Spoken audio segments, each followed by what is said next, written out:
Welcome back. What I want to talk about in this video is classifications, and they're more commonly referred to as simply a class. And what a class really is a combination of nouns and a combination of verbs.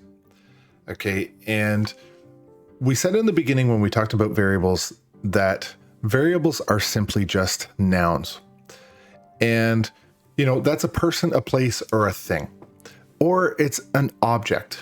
Okay, nouns are really objects. So sometimes you'll hear people refer to as a variable or as an object, but nouns, variables, objects, really similar. Now, we also talked about functions or methods, and we said that those were verbs, which is absolutely true. So we've got nouns and we have verbs. Okay, and so if we look at this example, why do we have nouns and verbs or variables and functions? So if we look at this idea that a person is a noun, which can also be an object, it can also be a variable. So if I have this person and they're performing an action, what I actually have is this relationship that a function, which is really equal to, let's say, a person, and that person runs. Okay, so you've got this combination between variables and functions, which is the same sort of thing as how verbs work with nouns. Okay, so in this case, we've got a person who is running. Okay, and then look at the sort of, let's say, syntax or even the grammar. Okay, person is singular and runs has an S on it. The person runs. And if you want to know what a verb is, remember, add the word to.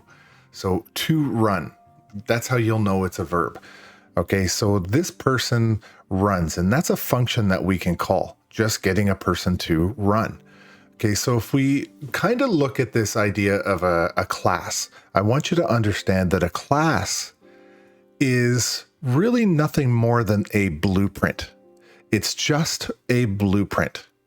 Very important that you understand that, because when we start to either implement a library class or we create our own classes, this is the way we start it. We have to create the blueprint. Okay, so if we look at this dog here, right, we can say that we have all these nouns or variables. We've got a name, we've got an age. And if we look at the functions, we have this very first one here called a constructor, and we're going to talk about that soon. But let's say we have a function here called bark. Okay, obviously dogs like to bark. So we have these two functions, or methods is another name that we can say it. So if you notice in the very first function that I have, you see that I'm actually implementing the nouns. I'm saying name and age in the very first function that I've defined there. And what we have here is this blueprint. And how do we convert the blueprint itself into an object? Okay, so I want you to take the analogy of this blueprint idea one step further. The home that you live in came into existence as a blueprint, but you don't live inside your blueprint. You live in an instance of the blueprint, which is your home. So for example, let's say I have Fido. I want to create an instance of Fido from the blueprint. Okay, and I mentioned this special function called a constructor.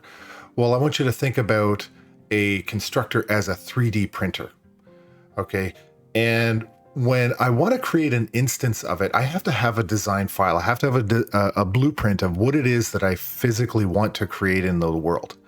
And so I take my blueprint and I upload that into my constructor. Okay, and what happens is that constructor creates an instance of a dog. And in this case, I'm going to identify that dog as Fido. Okay, so when Fido comes into existence, Fido now becomes my current object. And we use this special keyword, this. Okay, so when we're talking about this current object, this is what it is. Fido right now is my current object. Okay, but let's say, now I have this dog, it comes into an existence. Now I can call it, and I can call my bark function on Fido.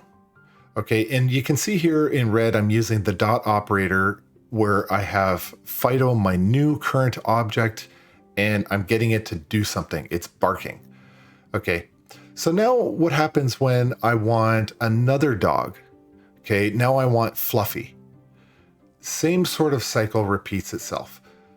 Fluffy, we take the original blueprint, not a different blueprint. We take the original blueprint and we change its parameter list, or we change its arguments inside the constructor.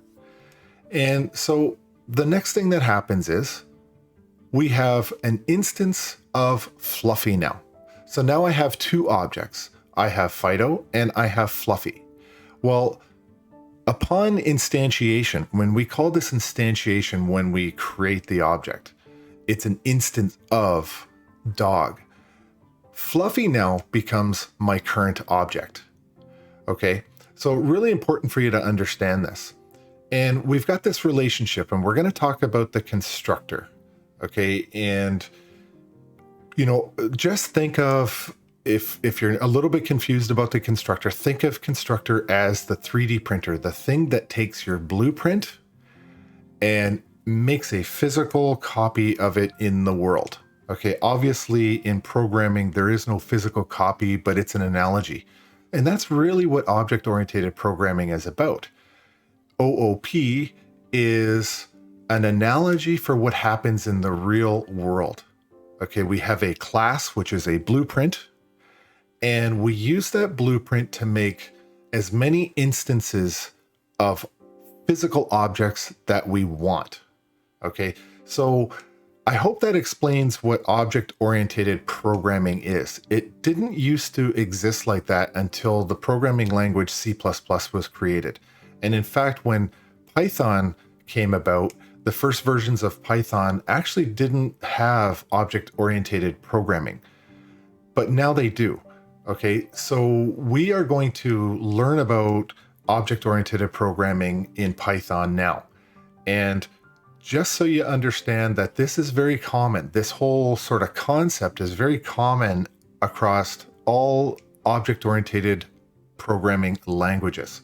Okay, so let's get into Visual Studio and start implementing this for real.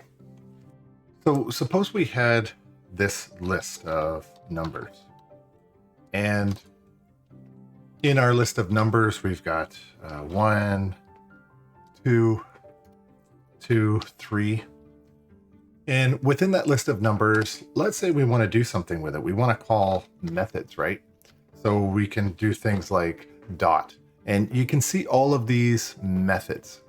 Okay, and remember, methods are just functions that really come from a class or a library. Okay, so we want to have insert, we want to have copy, we want to have all these things. Okay, so maybe we want to do that. Or we're creating these other, these objects that we define, and they have all these methods in them. So, remove, reverse. I don't know. I'm just looking at different examples of things. Because remember what I just said, that this is actually, even though it's identified as a list, number right now in this state can also be considered an object, but it's not quite an object in the traditional sense that we were talking about. So let's see, is there other stuff we can do? Let's say we have a website for e-commerce and we say cart. Okay, what about a cart? And in cart, we had something like add. Okay, maybe that's a method that we would want to be able to call. What about cart dot? What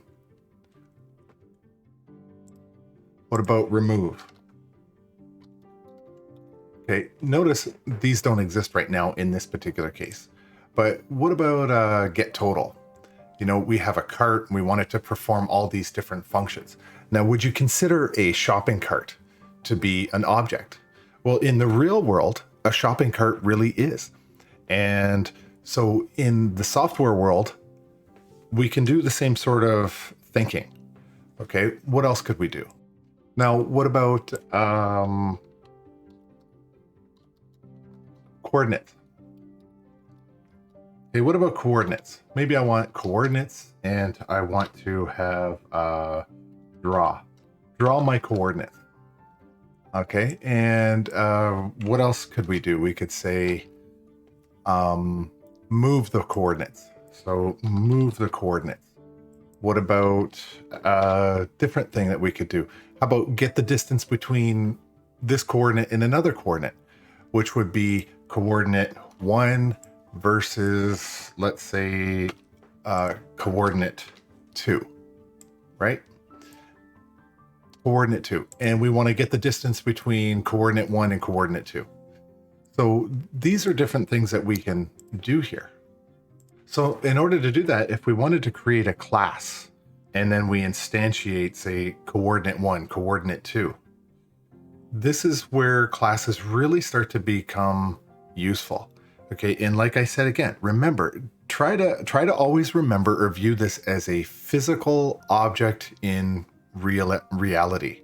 Okay, that's one sort of rule of thumb. If you're not sure if something is a class or an object, sorry, you know, objects do physically appear. So for example, my computer screen is an object. My coffee cup that I'm holding is an object, but I have more than one coffee cup. Okay, but it does the same thing. Okay, so really get your mind around the difference between classes and objects, but start to think in the real world context about what objects could actually be. Now, remember when I said A equals 1, and then we did this little thing. We called the print function, and inside the print function, we had our type function that we called, and we call it on A, right? And what does this tell us? This interesting thing here is that this is actually a class. Okay, so this is an interesting thing that we talked about. Maybe in the beginning you assumed that maybe it was just a variable, but it's a class. Okay, so type A, even though it's an integer, it's also of a type class. Okay, so I know that could be kind of confusing if you're a brand new programmer, but just bear with it, and we're going to get through this. So let's print this off, and again, see what the result is. Okay, print that off. Sorry, it's not printing. The reason it's not printing is because I haven't actually turned it on. So python.app.py, enter. Now it's going, and you can see here that it's this integer, this object here, A, is an actual class. Okay, so now I can run this here. So you can see this is happening. So why this is important is because we now have a class that actually creates integers for us. Okay, and I didn't create this integer class. Python, the developers of Python actually created the class when they built the entire software to create integer types. Okay, so this is an important distinction, is that sometimes we do a user-defined class, which is you and I will write our own classes. And more often than not, we will use somebody else's class. In fact, we can use another developer's class, but we can also use Python's built-in library classes. Okay, so we can get classes from multiple different places. They're not just all user-defined, or they're not all just standard out of the box from the Python library. Okay, we can create our own classes. So just so you understand, when I did this, I actually instantiated A as a class of an integer. Okay, and another thing to understand is that we have Boolean classes, we have string classes, we have every sort of data type class that you can think of that is appropriate to Python. So just to clarify a couple of terms, okay, let's say I have a class, and I'm going to say a class or classification, which is going to be equal to a human. Okay, human is my classification. Animal is a classification. Fish is a classification. Okay, and then we can further break down these classifications. So human can break down to male or female. And that can further break down to senior citizen, adult, teenager, and then again down to child. Okay, so we have these blueprints, these class blueprints of a human. Okay, and understand, we don't say, hey, go get me human. Okay, we don't say, go get me shape. We say, go get me John. Okay, we say, go get me that cube over there when we're talking about shapes. Those base classes, and human would be considered a base class. The human base class, you can't physically go over and just get human any more than you can go over and say, hey, get me shape.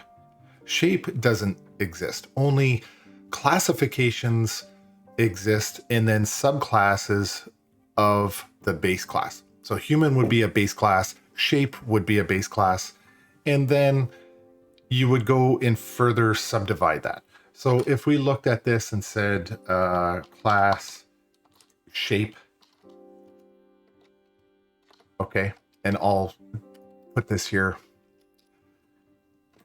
class shape, okay, and class shape would then be a cube.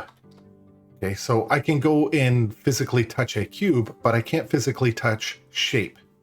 Okay, so when we're looking at objects now, objects are what are actually created, are instantiated. And this is an important term. You have to understand the word instantiate. Instantiate means we take the class and we convert it into a physical object. Okay, so an object would be John,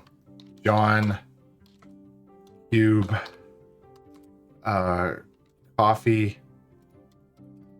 A coffee cup would be an object of a classification.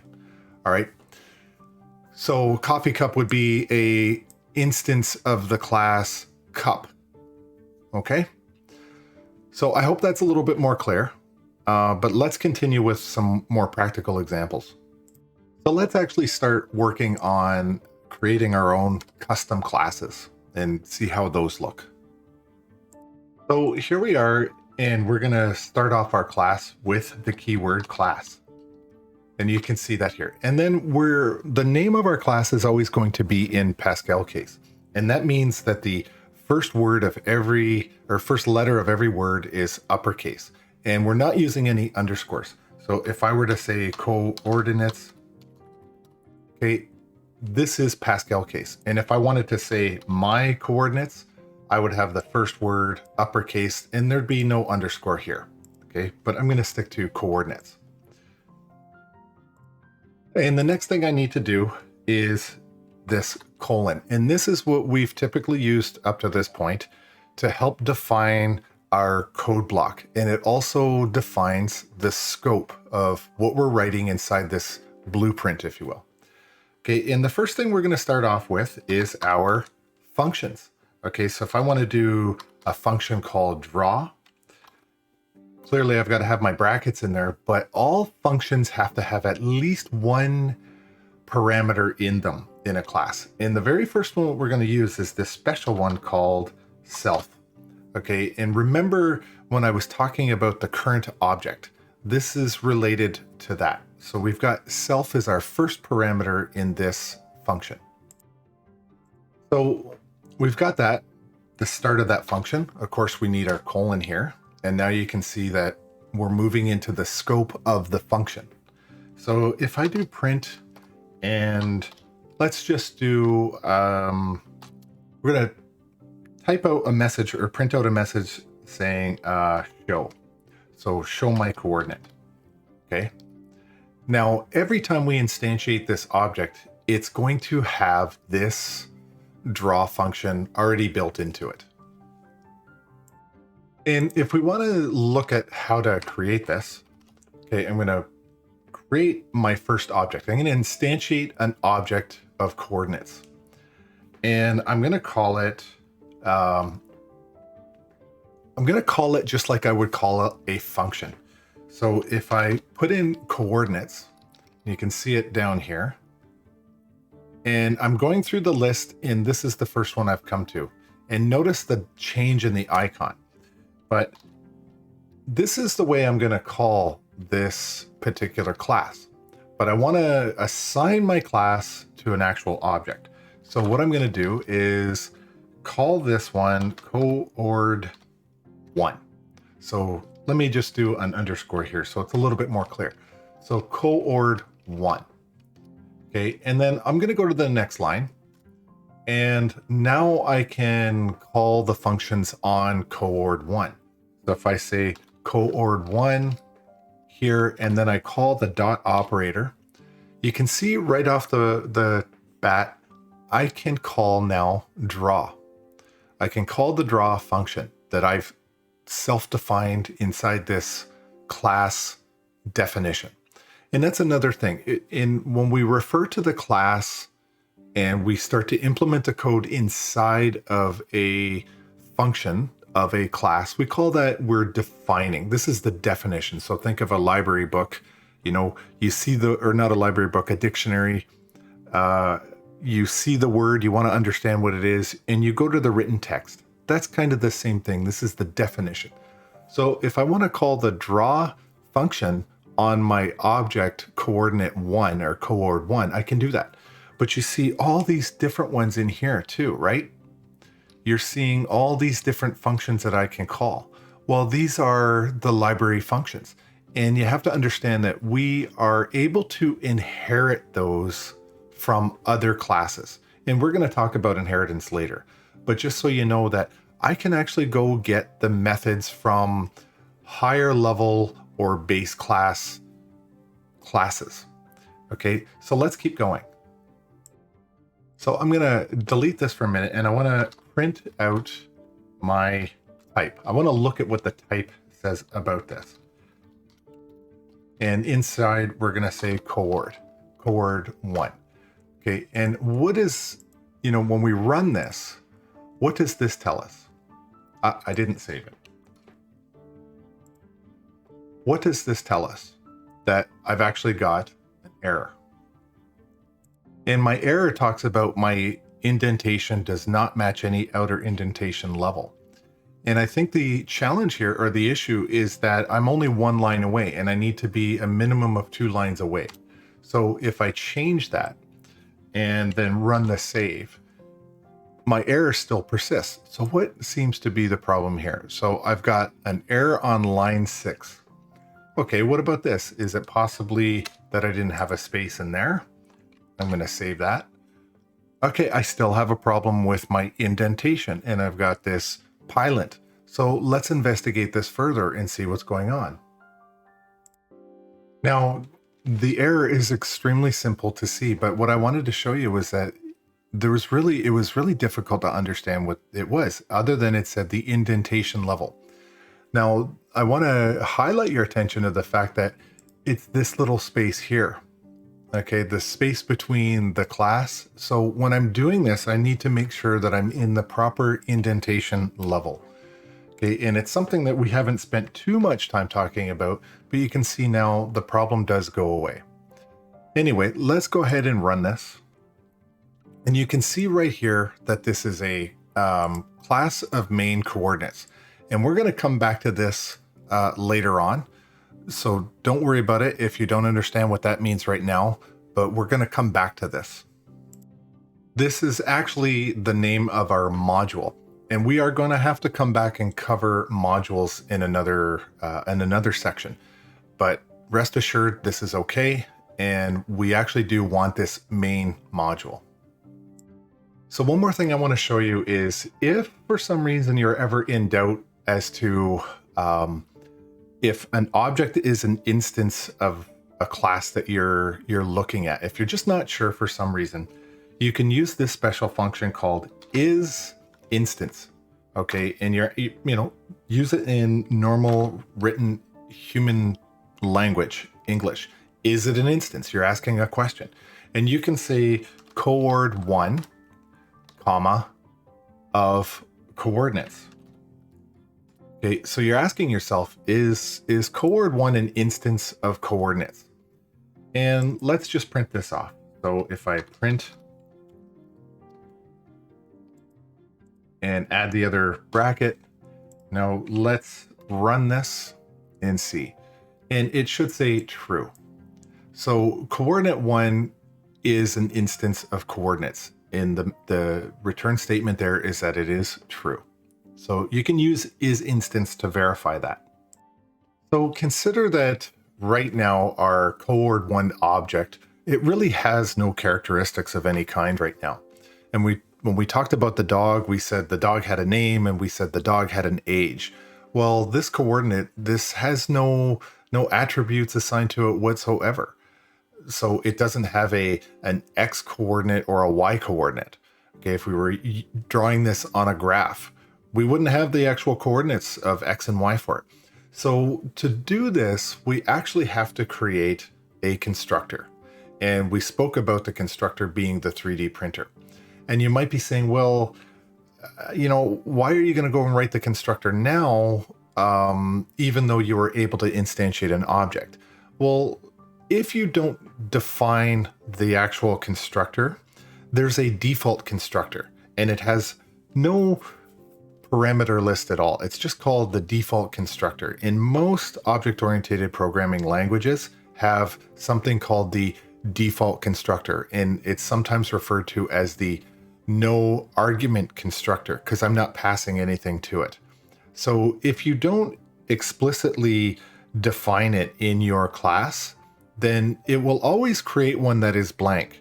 And that makes sense because if you don't have any variables to put into it or any characteristics of the object you're trying to create, then you don't really need to have a constructor that defines what the parameters are. Okay, so let's go and build our own constructor for this. So to show what I'm really talking about, if I delete all of this and I say I want it to have an X of 5 and a Y of 10 as an example. Well, right now I don't have my constructor set up that is able to take 2 arguments. Okay, so let's go and do that right now with our constructor. And so what we're going to do is put the constructor at the top. And this type of constructor is referred to as this magic method. And you'll see, because later on we're going to talk about a whole bunch of different magic methods. Okay, so this one is, you've got your def or define or definition, and it's a double underscore. Okay, and then you type in init. Okay, and you can see it popping up there. And this is your constructor. So init. And this is where we now define our parameter list. Now remember, we said that all functions inside a class have to have at least 1 parameter in it. Okay, a minimum of 1. But for a constructor, we have to start off with self. Okay, always start with self. And then now in this case, we're going to say our first coordinate is X and our second coordinate is going to be Y. And don't forget the colon. Okay, so we've got space now. And the colon, obviously, it gives us our little code block for the scope of that function. And so it's really important that you understand that self is a reference to what I spoke about earlier being the current object. Okay, so once we've instantiated the object and we are talking about, let's say, Fido, if we're referring to Fido, that is the current object that you're talking about. And what self does is it references back to Fido in that example. Some programming languages use a different keyword. In Python, we use self. In other programming languages like C# or C++, we use the keyword this. But for Python, we're going to use self. So what we can say is self.x, and we are going to set this to a value of x. Okay. And if we do this again, it's going to be self dot y, and we're going to set this to y. Okay, so if I want to go down here now to coordinates, I can start to look at this. So let me just change this a little bit. So coord, you can see coord 1 dot, and when I call the dot, sorry, I'm going to close this to make some more space. But when I call the dot, you can see now I can access coordinate 1 dot draw and coordinate 1 dot x or dot y and any of these other magic functions. Okay, so that's how I do this. I'm saying, hey, myself, coordinate 1, me, I want to call x, I want to call y, I want to call draw. Okay. So what I can do is this, point x, and then let's print this off. Okay. If I go into here and print this off. Okay, so I'm just saying I want to print off the attributes of x. Okay, save that. And you can see that the 5 is what we printed off.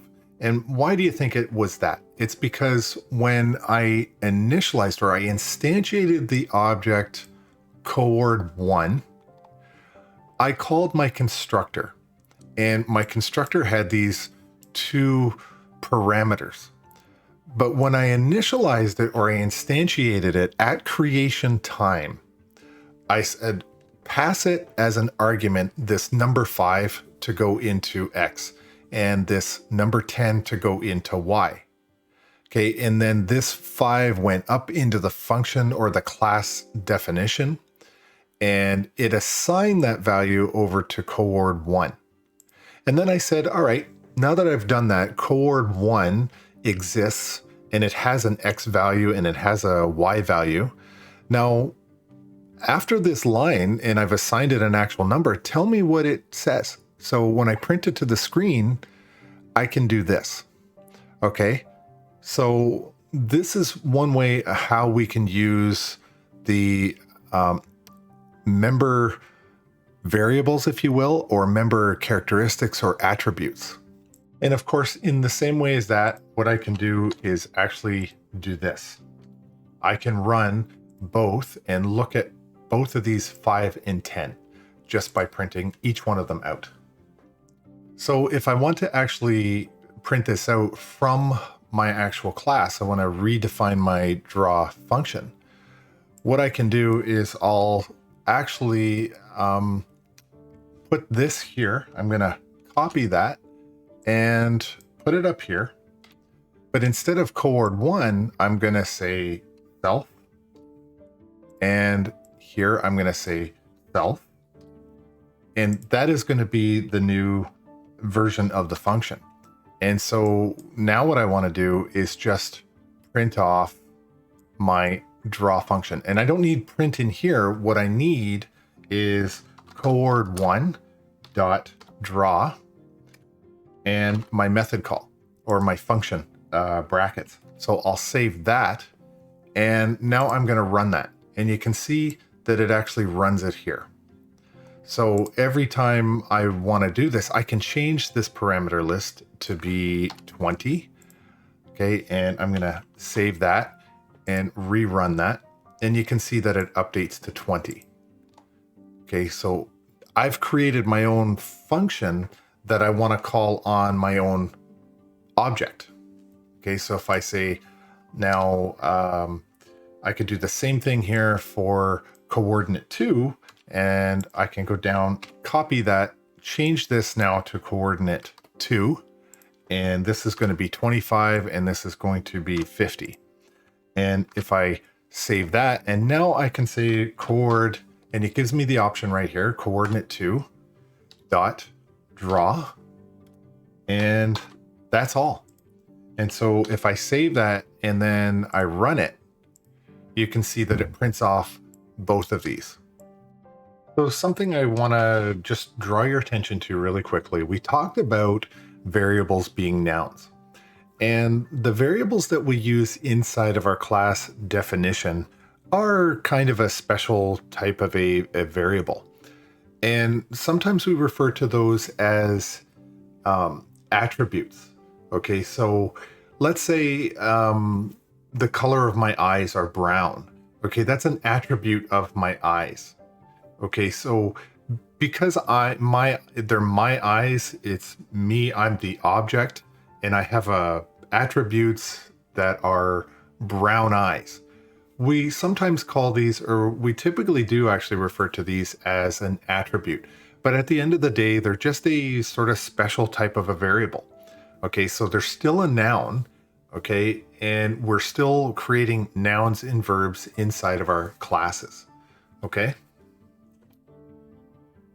So when we look at the example here of our coordinates and we run this, we can see that the first coord 1 has attributes of 5 and 20, and coord 2 has attributes of 25 and 50.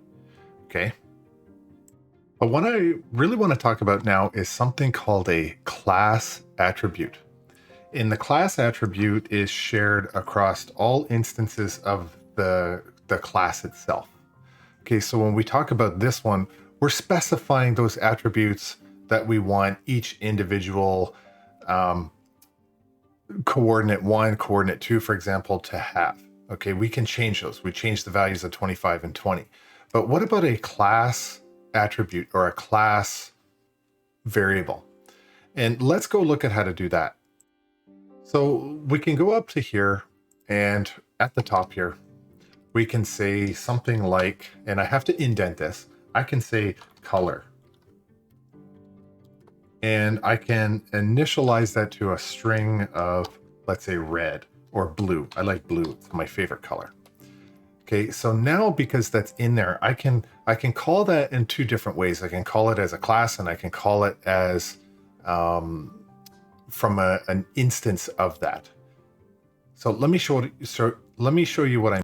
So let's go down here, and I'm going to, right under draw, I'm going to stick with coord 1, and I'm going to say coord 1 dot color. Did I save it? And that's why you can't see it right now. So let me save that. Coord 1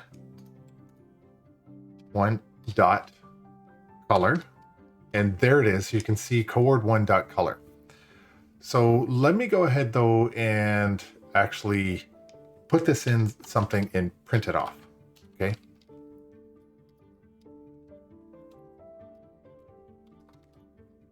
Okay, now I want to go ahead and print this.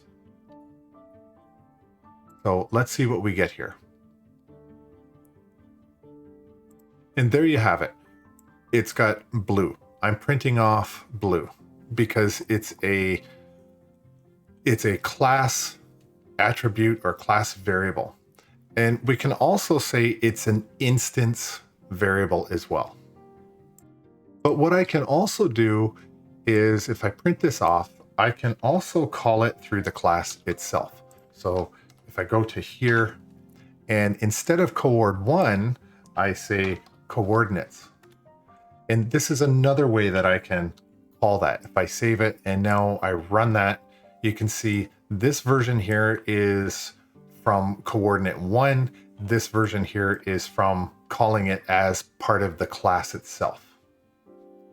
So it's important to understand that class attributes are shared across all instances of the class. So that means that that shared attribute, that color, is shared between 1 and coord 2. Okay, they're common to all of them. And we're going to talk about inheritance later, but this is loosely related to that. Okay, so let's look at one other idea. So if I were to do coordinates dot color, and I change the color to red, okay, and I save that, and now I'm going to go ahead and run that. You can see what's happened here. Both instances have been updated to reflect now red instead of previously they reflected blue. Okay, so it's important that you understand that they are shared across all instances of this. So typically you will do it in this way. You'll define it in your constructor, but there are times where you want to have this class attribute defined. And so as an example, if you were doing this for a human, you would say human eyes would be equal to 2. Because typically we have that. Not in every case, okay? Or a dog tail would be 1. Okay, so typically if it's something that you are not going to be changing, that's kind of an instance where you would use that. Something somewhat similar to the way we talked about our instance attributes or instance methods, we can do the same sort of thing with our actual functions or methods inside our class as well. And there's one that I'm going to show you how to do this. It's a special kind of a method, and it's actually called an instance method. Okay, and the way we do this is we're going to do, our typical define as if though we were doing a normal class, and I'm going to call it 0. And inside this, and of course, don't forget the colon, but inside this, we're going to put this special keyword called CLS, and that stands for class, obviously. But above this, we have to create something called a decorator. And it looks like this. And let me just move down one line. The @ symbol, and we say class method. Okay, so this is a class method. And I'm going to show you how to implement this and how it all works. So just bear with me for a minute. So inside here on the next line, I want to create this thing, this again, CLS. And in here, I want to type 0, 0. Okay. And this is, by the way, identical to just saying this, coordinates. This is the exact same thing, but I'm initializing it to 0 and 0. And in a minute, I'm going to show you why I want to do that.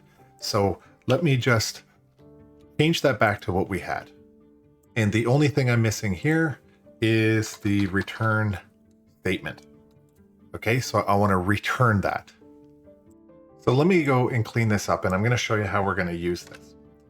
So what I can do now is, because I have this 0, and before what I was doing is I was saying, okay, coordinate X is going to be 5, coordinate Z is going to be 10, or whatever I had. So 5 and 20, I think, is the way I defined it. But let's say I want to have a starting point. And I just want to go with, say, 0, 0. And you can see that they're on line 9. Okay, so one thing I can do is I can do coordinates. I can call coordinates, and now I can call my 0 function here. Okay, and with 0 function, and let's now not forget my brackets, and let's go to here and say, okay, we're going to assign this actually to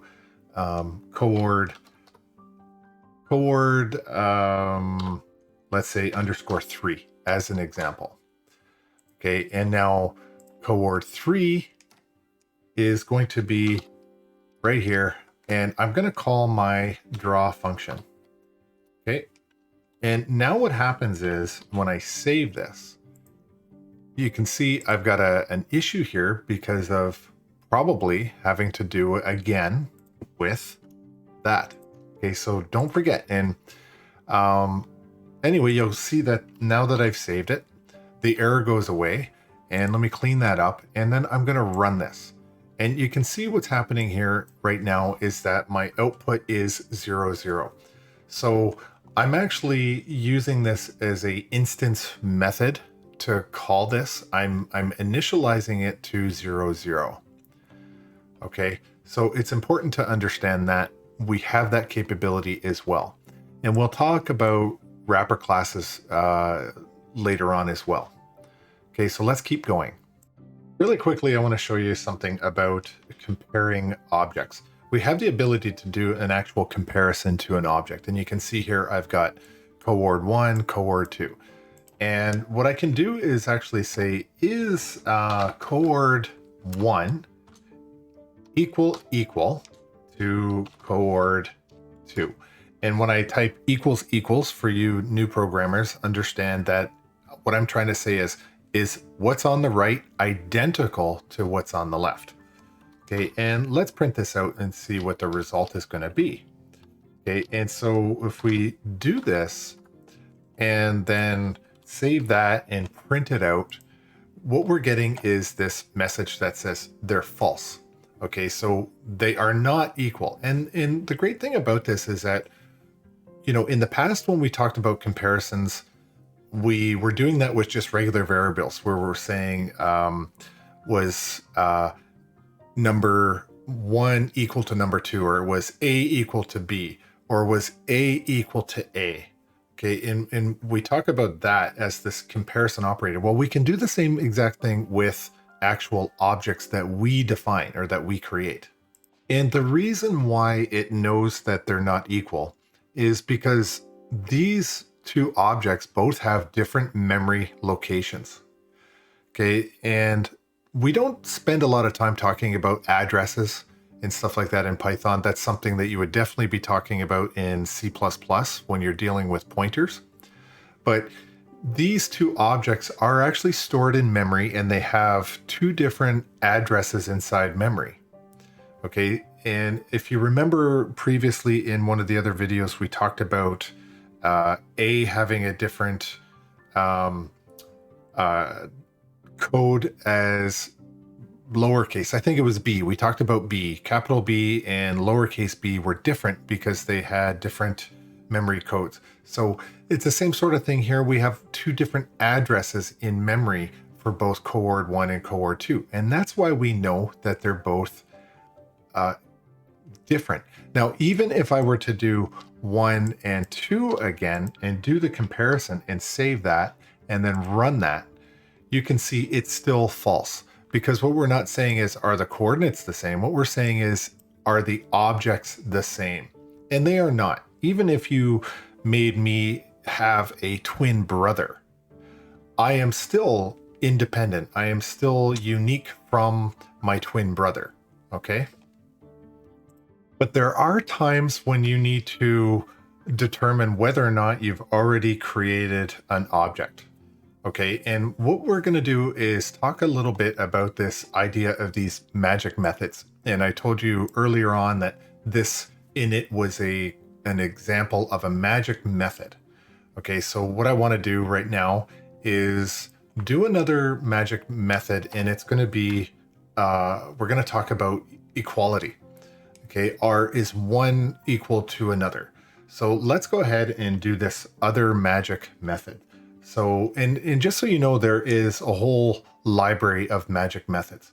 So we're going to do def, and it's 2 underscores and EQ, and you can see it pop up there. And of course, we got to have this plus this, sorry, and my colon. And our parameter list needs at least 1 minimum. And so we know we're going to use self, and then we're going to create another parameter called other. Okay, other. And we need a return statement. Okay. And I'm going to write this comparison like this. I'm going to say self dot x is equal to other, and literally the word and, self dot y is equal to other as well. But I'm missing something here. It should be other dot y and other dot x. So what I'm saying is I've got 2 objects. I've got my original one, and I want to compare it to another. And I'm going to say, is my first one equal to my first x equal to my other x in my other object? Okay. So I'm going to save that. So what am I really comparing here? In this particular case, what I'm saying is, are my actual locations identical? Okay, so my coordinate or my attributes, if you will, or my arguments, are my arguments the same? Okay, so when I run this and I try to print it off, then I'm going to get a result of true. Okay. Now, suppose I change this to be greater than. Is coord 1 greater than coord 2? And I'll save this and run that. And I'm getting this error message here. And the reason is that this is not supported. It doesn't know what this comparison actually is.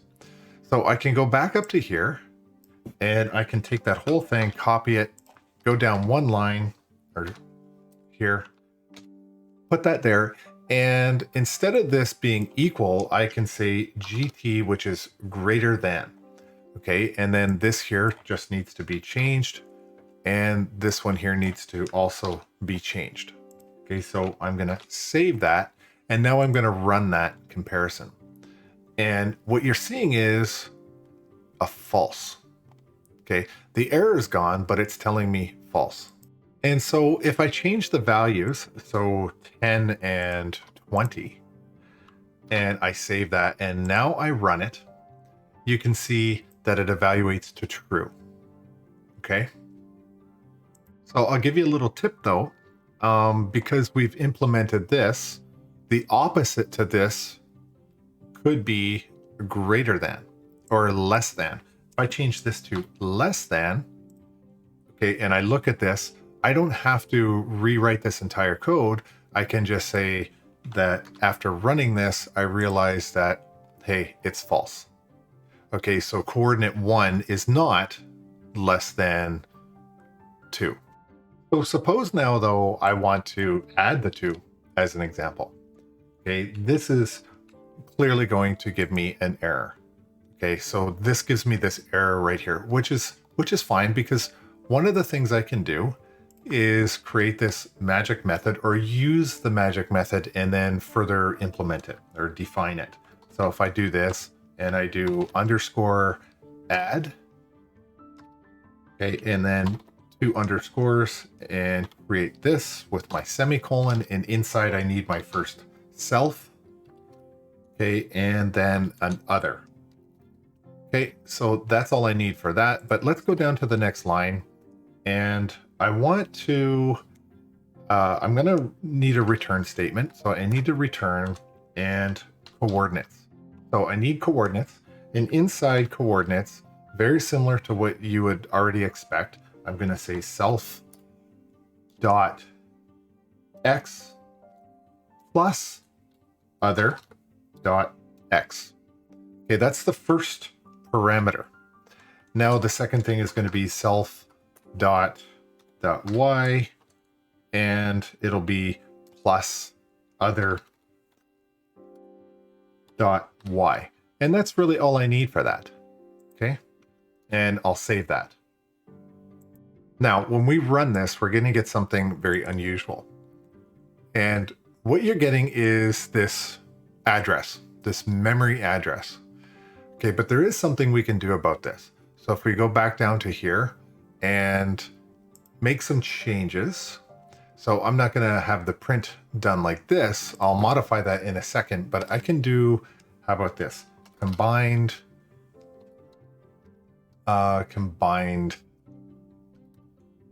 and I can do, let's say, coord 1 plus coord 2. Okay, and I can do this, and now I can try and print out combined. But I'm going to call one of the attributes. Okay, and now when I do this, you can see if I want to just see what the value of x combined is going to be. So what did we say that x was earlier? So 10 and 1. So let's go ahead and run that. And you can see 10 and 1 is now 11. Okay, so maybe we want to do the other one. So combined dot y. Okay, and I'll save this and run it. And you can see now that that's actually true as well. So 11 was added and so is 22. Let's start with a whole new class altogether. And I've began to write this class called product. And all I've done is just the first constructor. That's all I've done at this point. Okay. And let's say if I want to create a product underscore 1 and call my constructor on this product, and in here set this to -10. Okay. This is not a problem. I don't have any errors here. I can do this. Now, maybe I don't want this to ever be possible. Okay, and the one thing I can do is I can actually go in and set this to private. So it means that it can't be changed by a, let's say an employee in a store or something like that. So I have to set this, and what I'm going to do is an underscore. And I will leave that underscore that way. And what I want to talk about is two very sort of special concepts in programming. It's called a getter and a setter, and it's common in a lot of OOP languages, especially .NET Core, let's say C#. It's definitely used in C++. It's a very, very common technique because I'm going to set my price as a private member variable.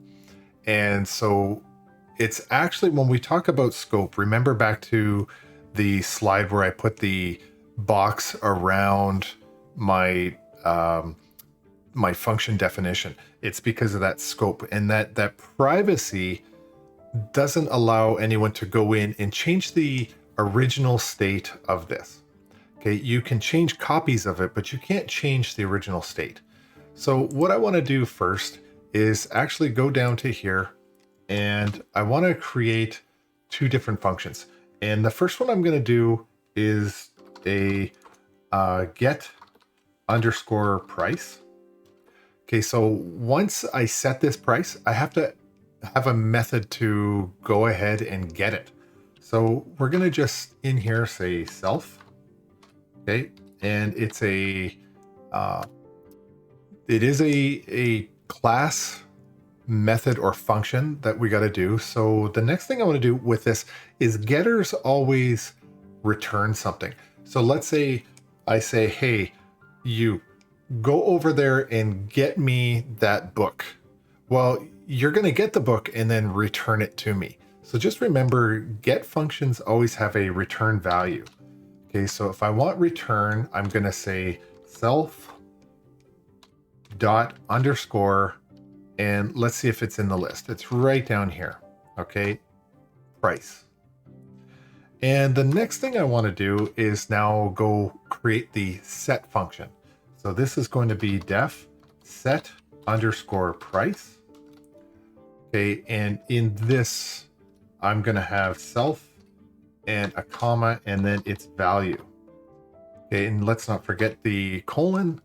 Now, this is where we're going to start to look at some of our logic. Okay, because like I said here, I don't want to set a price with a value of like -$10.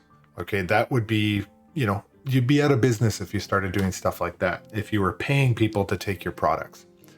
And so what I want to do here is start to work on a little bit of logic. So if I say if my value is less than 0, okay, then I've got this keyword raise, okay, this value error. And inside, we're going to put a string that says price can't be a negative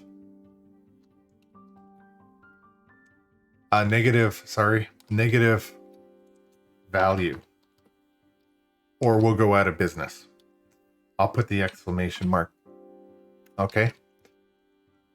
And save that. Now, otherwise, if that's not the case, then I'm going to just say, all right, fine, self. And I'm going to call the dot operator and go to the price and then just set it to that new value. Okay. So you can see the condition. If my value is less than 0, throw out this caution to whoever's trying to do this. And if it's greater than value, then it's okay, or greater than 0, it's okay, right? Then I can go ahead and then change this original value. So save that. Now let's go back up to our constructor here. And I want to change this here and call my set price. So if I do my set price function, and in here I pass price, what's going to happen is, because down here you see that I've got this negative. Now if I go and try and run this, you're seeing that I'm getting this error, and it says value error, price can't be a negative value. Okay, so that's a good thing. For the time being, what I want to do is actually just leave that there. I'm just introducing the idea of setters and getters right now, but I don't want to take it any further, because there are other things that we need to understand about before we get more experience with setters and getters. Okay, so I'm going to put a pin in it there, and at some other time in the future, we're going to come back to using setters and getters. In this part of the lecture, I want to introduce something extremely important in object-oriented programming, and it's something called inheritance. And I guess the best way to do this is just to look at a live example. So if I were to create a class called class mammal, okay, mammal. And in mammal, we have different functions here. And let's say that a mammal can, what's a good example of what it can do? It can walk, right? And we're going to do self. And that's one of the things that a mammal can do. So I'm going to say print in here, walk. Okay, and the other thing that maybe it can do is, let's say a mammal can, I would say, what's a good example of what a mammal can do? I guess a mammal can run. Okay, and we'll change this to run. Okay, those are the two things that mammals can do. So if I want to copy this whole entire thing, I'm going to highlight this, and I'm going to say Shift, Alt, and my down arrow. Okay, and that copied the entire thing. Now, let's say I can do a fish. Okay, can a fish walk? No. Actually, I don't think fish is very good. Let's go to lizard. Okay, lizard. Okay, so lizards can walk and run, so can mammals. Okay? So let's say that some of them can actually swim. Okay, some lizards can swim. Okay, so we're going to change that to swim. So if you look at this and you really think about it, this is exceptionally inefficient code. It's an inefficient way of doing this. Okay, for one, I copied exactly mammal and I created lizard. Well, what if I had bugs or errors inside my mammal class? Well, I would have just transferred those all to that, and it would have made my debugging in the future incredibly difficult. Now, this is a very, very simplified example of inheritance, but suppose that it was a much more complex set of classes that I was trying to create here. Okay, and the other thing is, look at what's really inefficient here, is that I have two walk functions. Okay, maybe I don't need to have two identical functions of walk because they do the exact same thing. Okay, so there are inefficiencies here the way we're doing this, but there's a better way. And this is why we're talking about inheritance. So with this kind of technique, it allows us to inherit the really good attributes or behavior or functions from other classes or other objects. So for example, when you hear the word inheritance, think exactly inheriting from, let's say, your father or your mother. They had certain characteristics about them that were really good that you liked, and you can inherit those when you were born. So I hate to joke and sort of use a really weird analogy, but I guess you can say you're almost an instance of your parents. Okay, you were instantiated by your mother.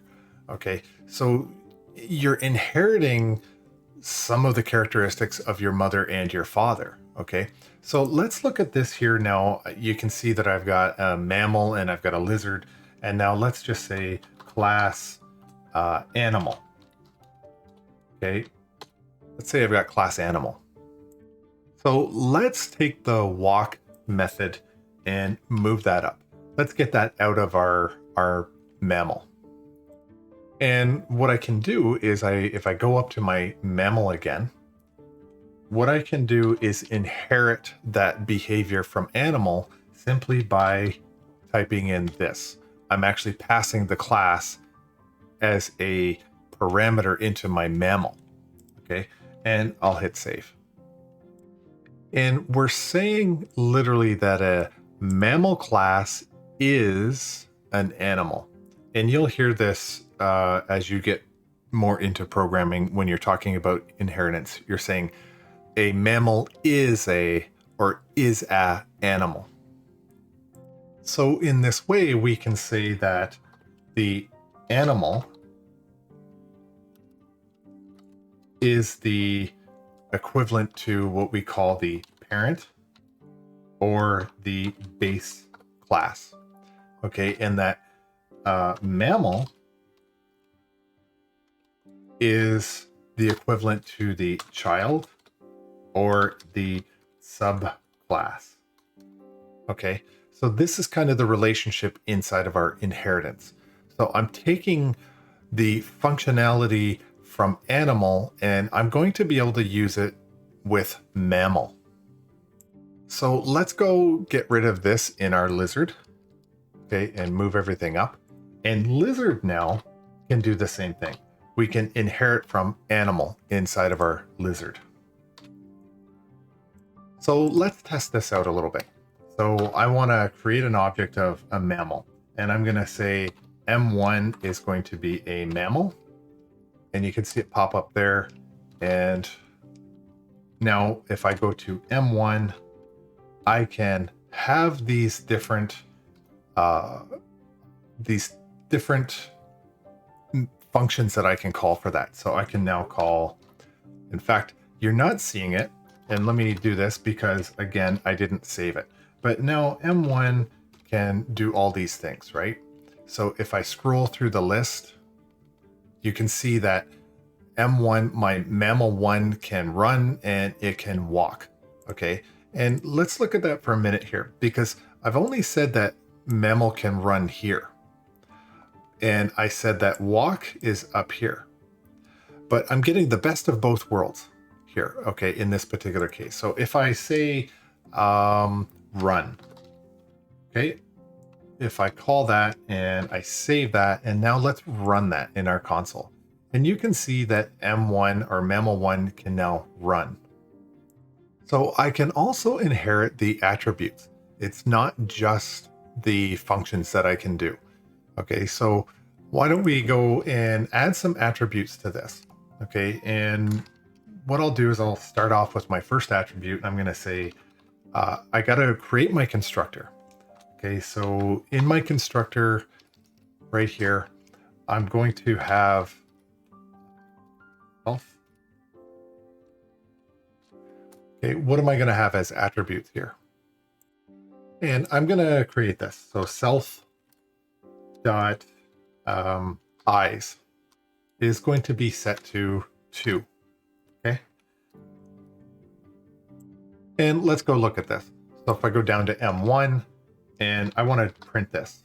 So print is going to be M1 dot eyes. Okay, save that and run this.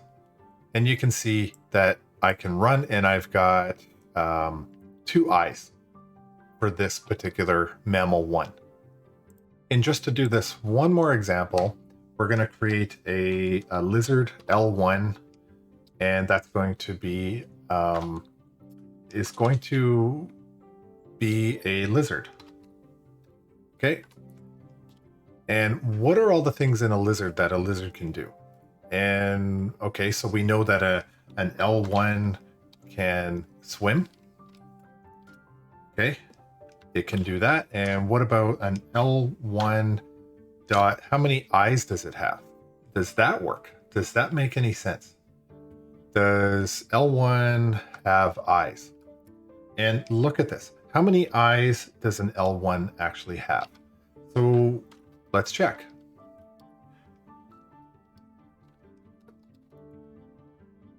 Okay, and we'll save this and run it. Okay, so our lizard can swim, and it also has 2 eyes. Okay, so we've inherited the eyes from the parent class or the base class, but we've implemented the functions or the verbs, let's say, of swimming for the lizard. Okay, so that's an example of how inheritance works. And we are always doing our best not to rewrite code. There's something called code reusability that we would always like to maximize the capability of our code by reusing code that we've already done in the most logical way. Okay, so let's move on to some other topics. So I want to introduce this idea of multi-level inheritance. Okay, and I've changed my classes around somewhat. I've got an animal, and I've taken out the attributes of the eyes, and I'm just going to go on the assumption that all these animals have 2 eyes. But I've got eat for an animal, and I've got walk for an animal. And now let's say I've got this mammal that actually can run. And now down here, I've got a cat, and my cat can jump. Okay, and you know, these are all different things, and you can see that cat is inheriting from animal, mammal is inheriting from animal as well.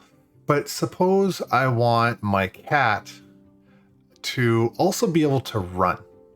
Okay, and so the thing that I can do is actually put in a comma here, and now I can say that I can inherit also. My cat can inherit from a mammal, and it can inherit from the animal. Okay, so my cat has now, with very little lines of code, has an enormous amount of capability, let's say.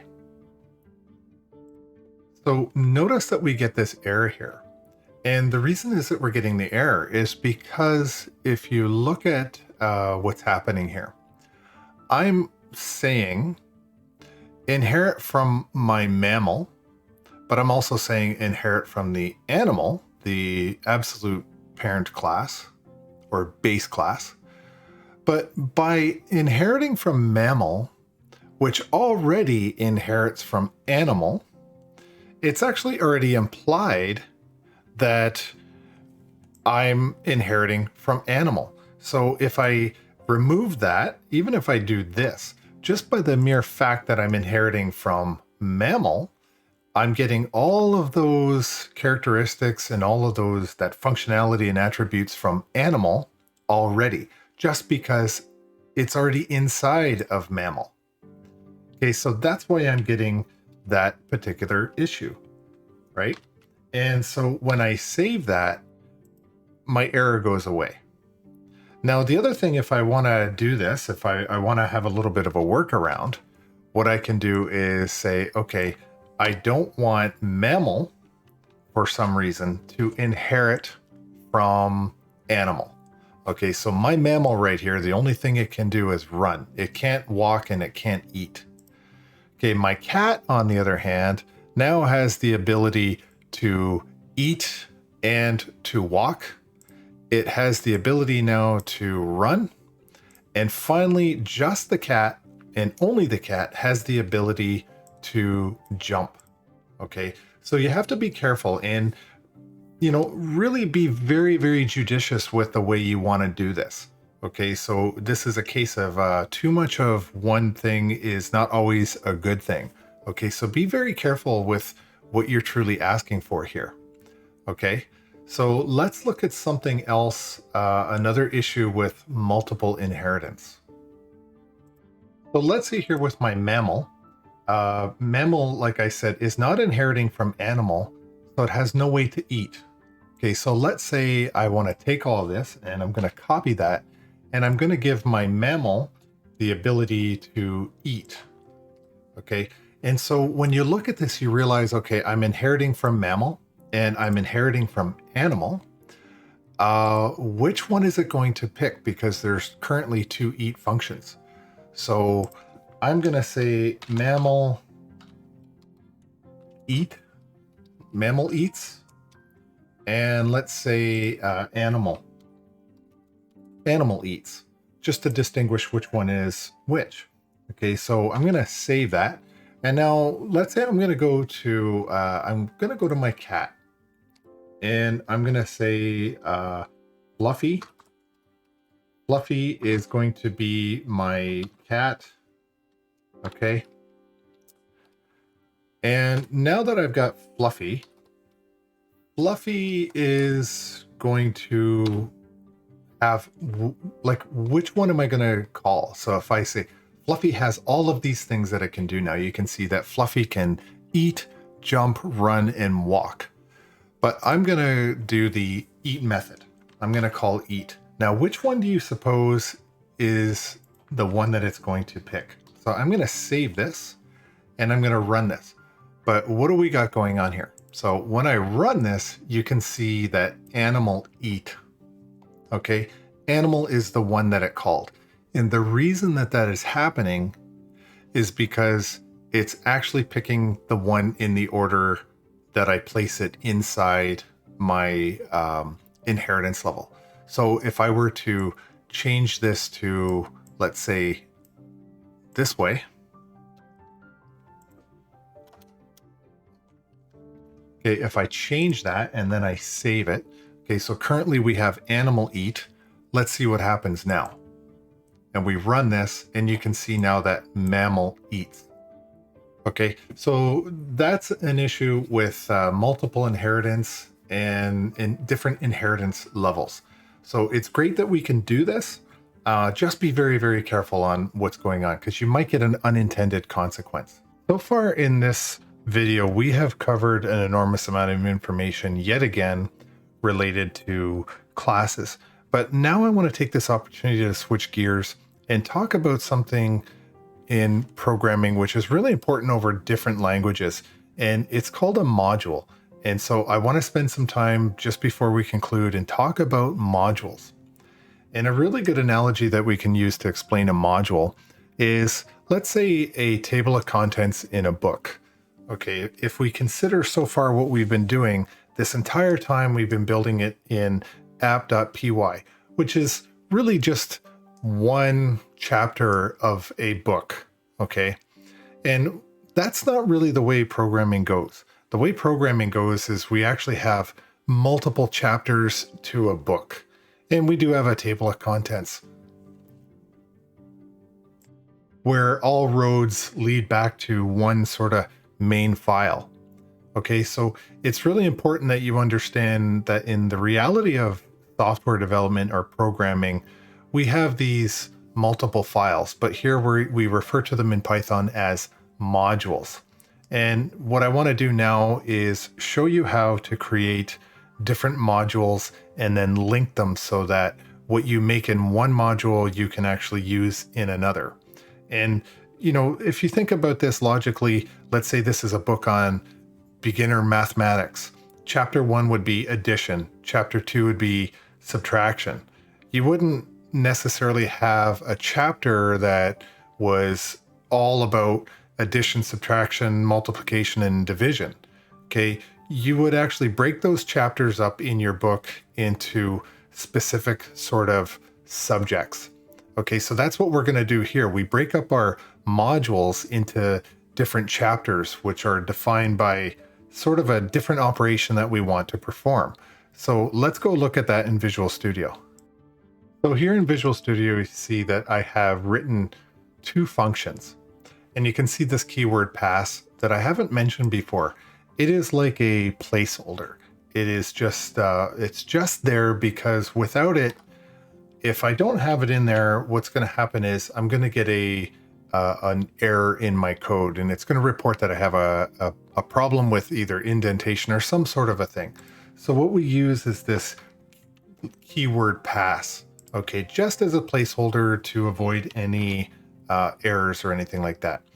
But you can see that these two things probably look like they're related to a bill. So let's say you're at a restaurant and you're going to get your bill. Okay, so I've got my subtotal and my calculate my taxes. So I have these two functions that in one way or another are going to be relatable. Okay, so one thing I can do is I can go over to here and I go into Hello World, and then I create this thing here, this new file. But remember what I said, this is actually a module. So I'm going to type in bill.py. Okay. And what happens is it creates this other file, but we again refer to it as a module. So I've got this other module here. And what I want to be able to do is connect all of that stuff from the original app. So I want to take all of this here and I want to put it into my bill. And so I'm going to do a Control X and go to bill and drop it all in there. And then I'm going to go to File and let's go with Save All. Okay.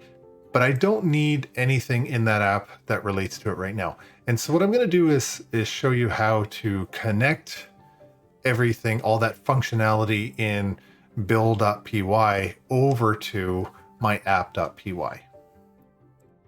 So back in my app module, what I can do, and it's something that you've seen before, what I can do is say from bill, and it's not bill.py. It's not that. It's just bill, which is the name of the other module, import. And now I can actually do a control space if I want. And it gives me a list of all the things that are available to me. And I can scroll up and down that and I can pick and choose.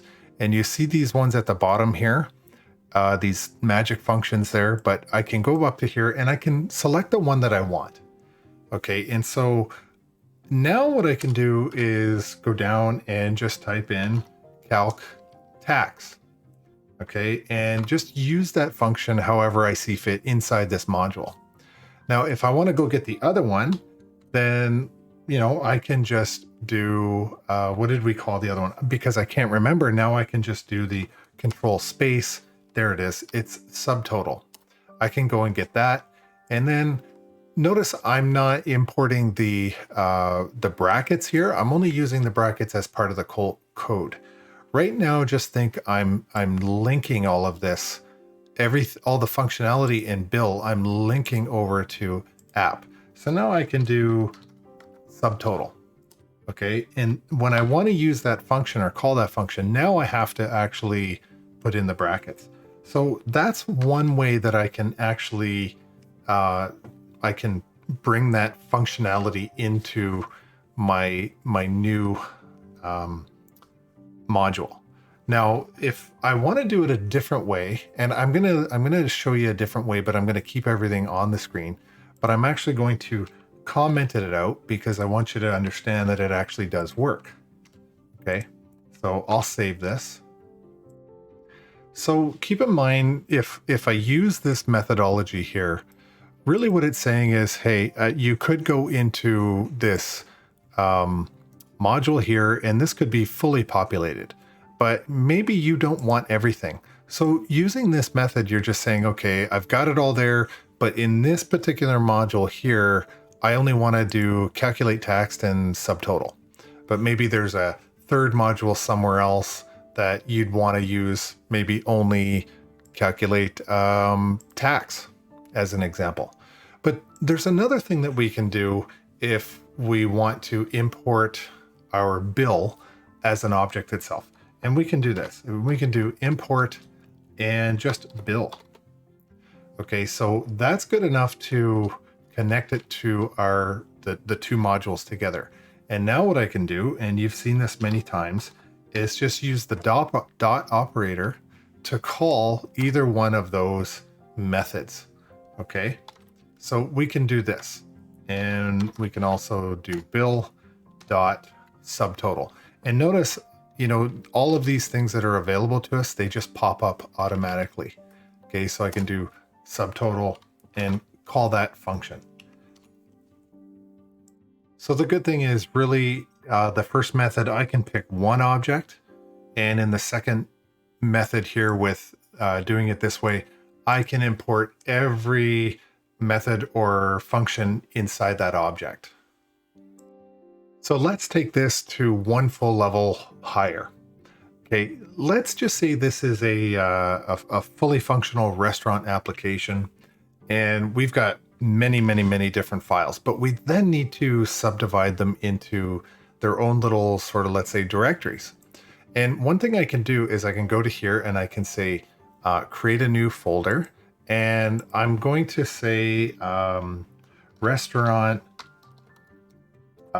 sales. Okay, I'm just going to create that file directory. Okay, and I probably didn't spell restaurant properly, but that's okay. It's okay. You get the point. So now I can actually drag and drop this into here. And it asks me, do I really want to do that? And I'm going to do that, yes. So you can see now that I've got a subdirectory of Bill right here. Now, what happens if I go to here and I actually want to rename that? Okay, and I can do that just by hitting the rename. Okay, so I'm going to rename that to, say, with an A. Okay, and then I'm going to just save that. And you know what, as it turns out, nothing really got harmed. So that's good. I can just rename these files afterwards.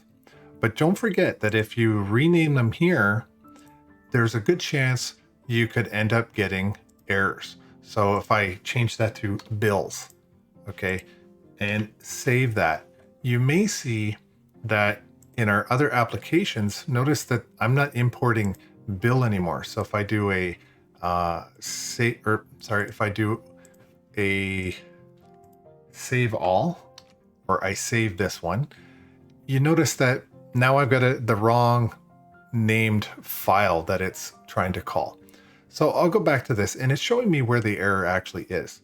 Okay, so I'm going to go back to here and I will rename that to Bill. Save that and go back to here, and I can save that. Okay. Now that wasn't my only issue here, because if you look at this, I've got another importing error. Remember, what I've done is I've actually moved Bill into a folder. Okay, so again, it can't see it. It's not just an issue of spelling, but it can't see it in terms of its location. So what I can do is I go back to restaurant, and I'm going to have to create another file. So if I go to here, and it's going to ask me, what is the name of this file? And I'm going to do this. It's going to be double underscore init. Okay, and again, double underscore, and then dot py. Okay, and then enter. Now, I have to go and make more changes in here. So this is now going to treat the restaurant sales folder as something called a package. Okay, so this is now our package for restaurant sales. So what a package does is it becomes a container for one or more modules. Okay, in all reality, it's no different than just having a different file folder. And I'm just creating the pathways so that everything can read from everything else. So now that I've got this, what I can do is, instead of just import, what I can say is restaurant underscore sales dot bill. Okay, and it's important that you know you have the right spelling of everything, and you can see here that I again don't. So restaurant sales dot bill. Okay, now if you look down here, this error has gone away, but what about this one here? So again, if I do it in one place, I need to also do it in another. So this is no longer just bill, and neither is this one. So you can see that I'm using my dot operator to chain sort of the file path. Okay, and in a way, if you want to look at it in a more familiar way, you know, go look at your file structure inside your file folder on your desktop. it's kind of like this. So it's sort of a similar concept to think about. Okay, but in this case, we use something called the dot operator. Okay. So what if then instead I take this approach like is on line 1, where I copy this and let's copy the whole line so that you can see the comparison.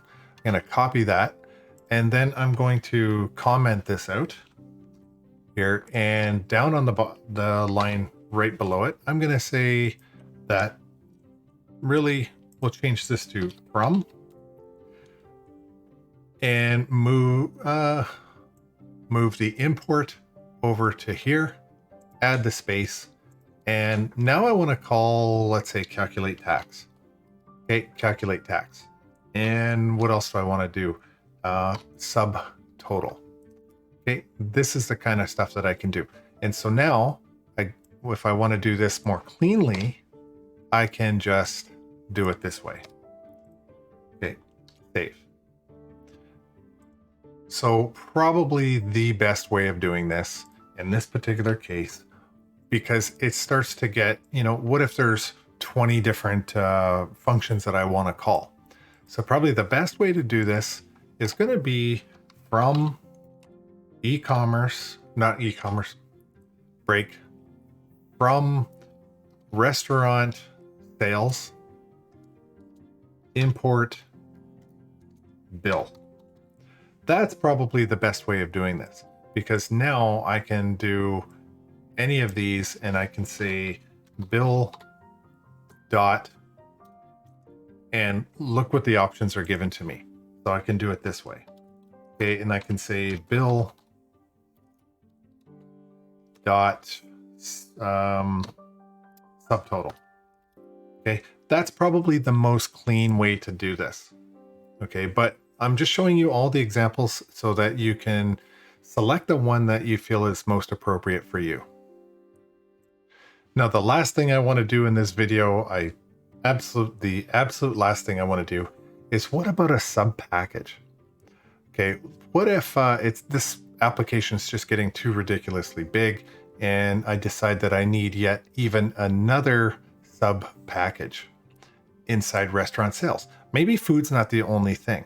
So let's say in this particular case, I have to have another subfolder. So suppose this is Hard Rock Cafe or something like that, and they sell merchandise. So I go to my restaurant, and now I'm going to create a subfolder inside there, and I'm going to just call this one merch.py. In fact, I don't need to have the py now, do I? I'm just going to call it merch. And if I do this, now I can, let's say I can move bill into there. And do I want to do that? Yeah, sure. But here's the problem with my merchandise.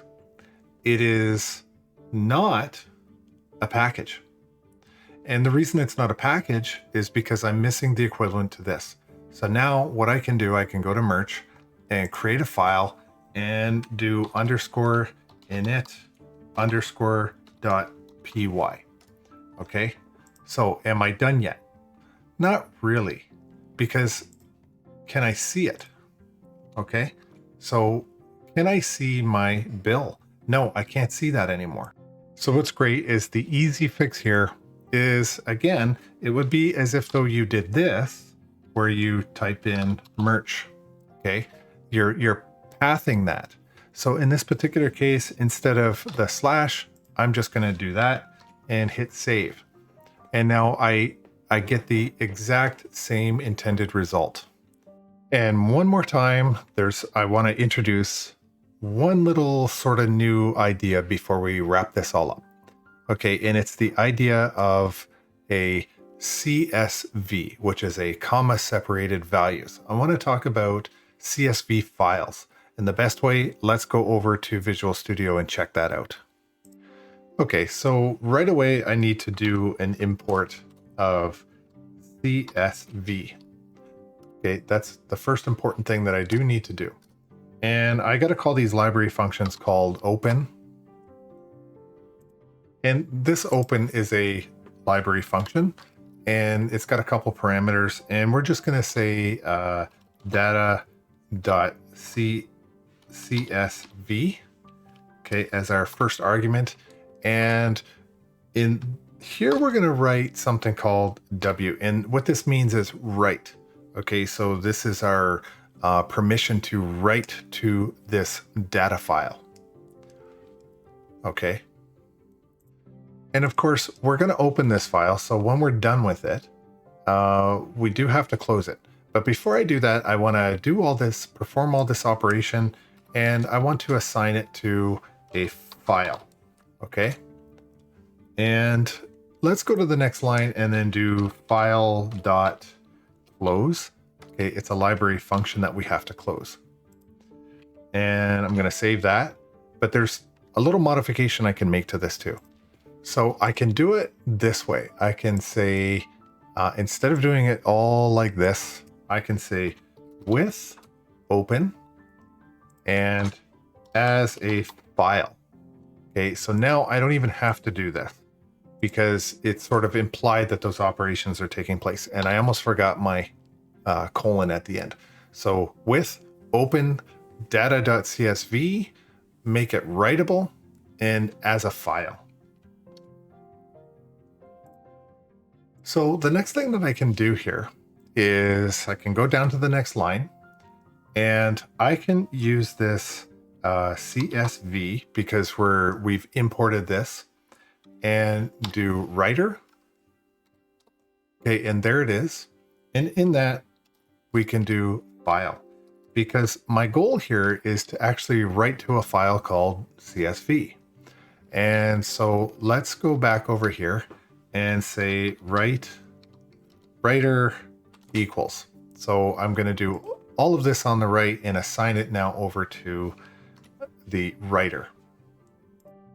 So on this next line, what I want to do is I'm going to, the goal is to create a table. Okay. And so I want to do write a row. And what am I missing? I'm missing an E. Write a row. Okay, and in here, I need to do headings. So what I can do is say ID. Oh, that should be in this way. So I can do ID and then comma, how about product underscore ID. And again, that should be a string as well. Okay, and then the final thing I'm going to put in here is, let's say, the price. Okay, so that is going to be the table rows. Now, at the beginning of this, I need to call writer. So writer dot. Okay, so that's going to be the headings in my table. Okay, so if this row here is, let's say, row heading, now I need to have row data. So I'm going to say row data. Okay, so we're going to do very similar to this one here.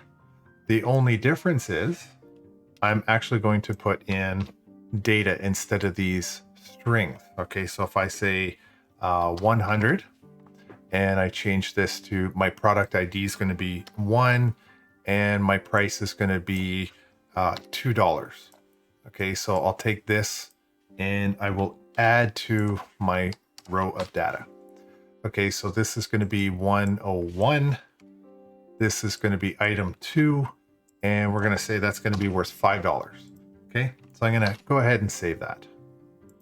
Now, before I run this, I want to show you in our file folders right now. Okay, you see, all I have right now is my app.py. I got rid of those other modules. So I'm going to go ahead right now and write this. So if I run the code, I've got an error, but not necessarily an error.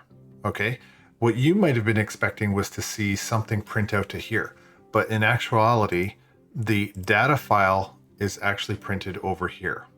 Okay, so you can see here my product my ID, my product ID, and then my price. So this is now a CSV file.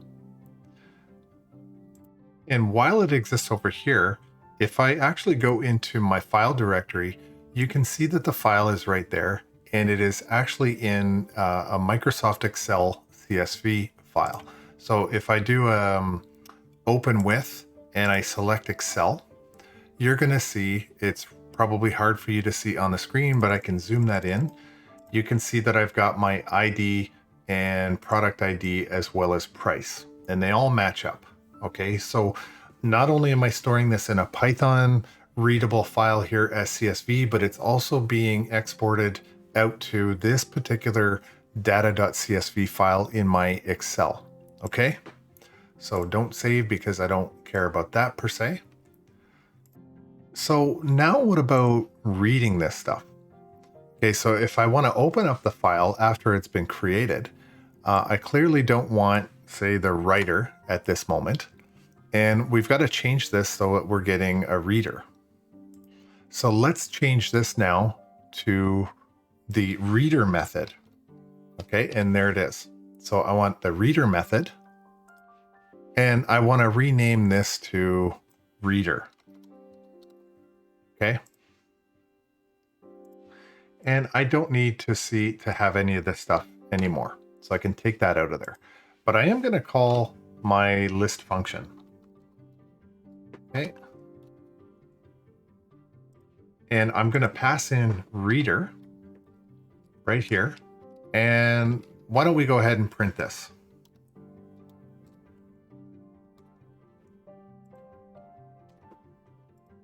Save that. And I'm going to run that. And so you can see what's going on down below here. So suppose we do want to go in now and maybe iterate over that. So I can do for row in reader. Okay, do my colon. And now I'm just going to do a print each row. And save that. Now let's run that. Okay. And you're kind of getting just it's printing off in rows. And what you actually see here is a little bit of just garbage, and it has to do with the way we're iterating. So what I really need to do is comment out this line right here. And I'm going to save that. And now it should iterate over in a much better format. Okay. And there you can see it. Now, unfortunately, I've got these showing up here, but that's not really what the intention is or the whole point of this exercise. Okay. But suffice it to say that I can iterate over each of the rows. Okay, let's leave this for a minute, and I want to talk about something else. And we're going to work with, instead of a CSV file, we're going to work with something called a JSON, JSON. That's JavaScript Object Notation. That's what JSON stands for. So we're going to work with those files really briefly. So let's go in and right away import JSON. Okay, and that's just lowercase son. Okay, so that's in there. And you can see JSON oftentimes will show up with those curly braces. And so what I'm going to do is create an array of books. Okay, and in here, okay, I'm going to give myself a little bit of space. Okay.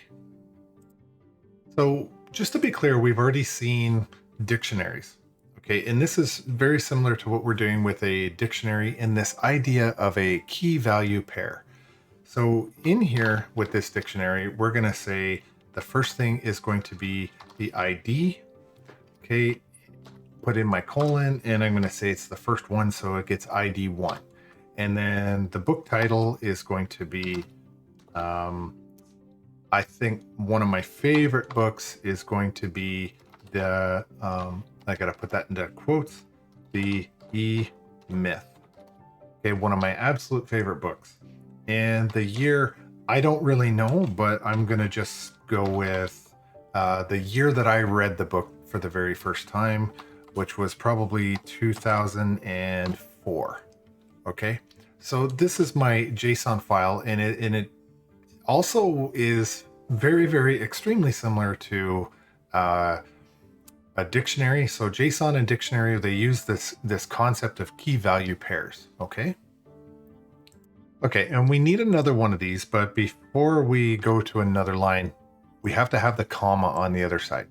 So I'm going to copy this and I'll paste it onto the next line, and we'll change this to title is going to be, how about this one? Here's another great business book, Rich Dad, Poor Dad. Okay, another really great book. I have no idea, but we're going to also say, we're going to just go with, maybe I read that in, actually, I know I read this one in the year 2000. Okay, so we've got this.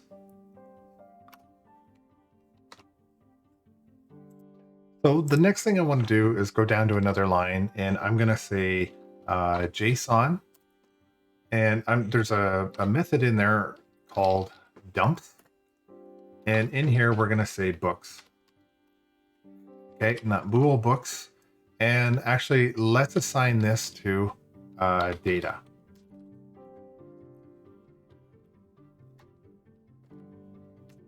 Okay, and let's print out data now and see what that actually looks like. So print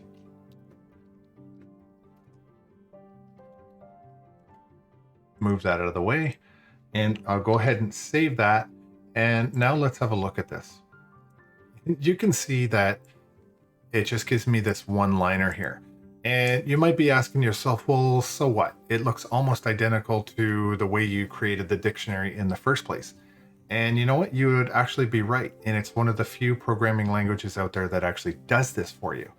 Okay, but just to be clear, there are many, many, many web applications out there that actually use JSON files. Okay, ASP.NET Core, if you're doing web applications, you're going to use JSON.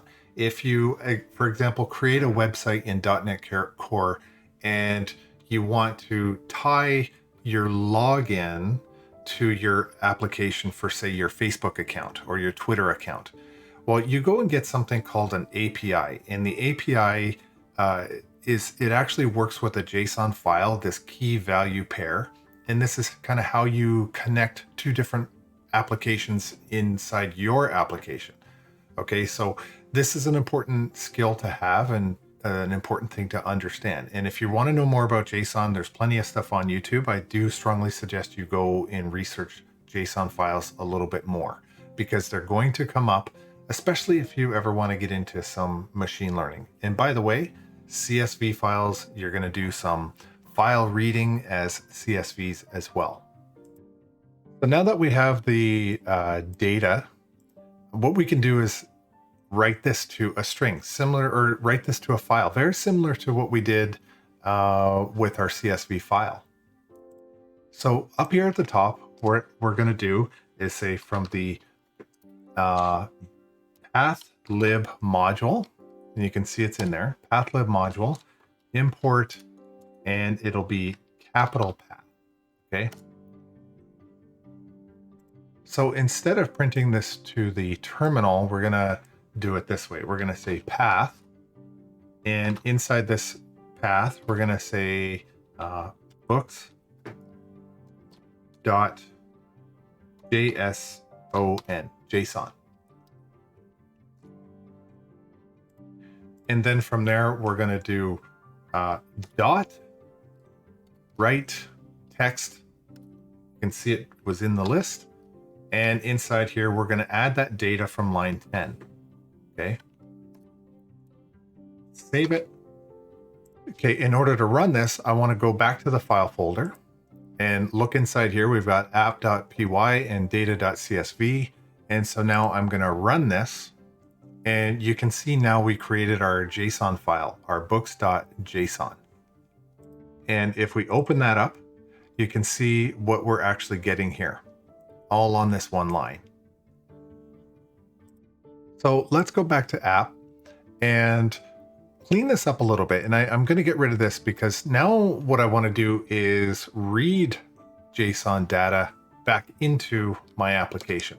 So if I get rid of all that right now, and let's move this up. So what I'm going to do now is actually make some changes to this. And I'm not going to write it. What I'm actually going to do is read it. I want to read it from somewhere and take this data out of here.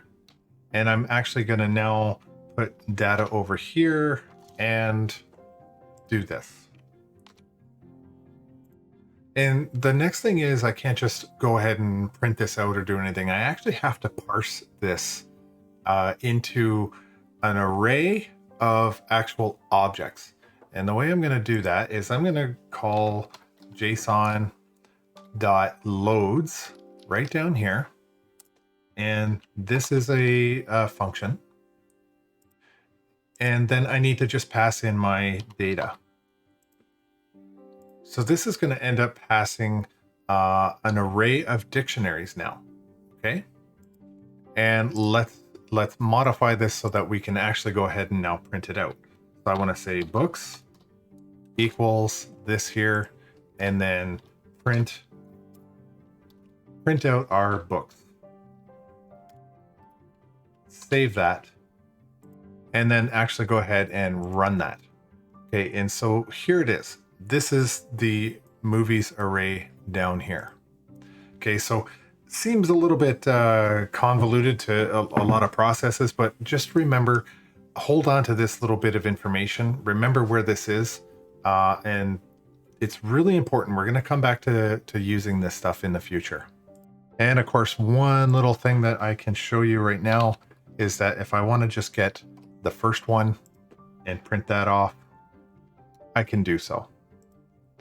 So down here you see I'm just getting the very first one that I want, or I can get the next one that I want. Okay, same sort of thing. Okay, and as you've probably guessed, a lot of this stuff after a while starts to get a little bit repetitive.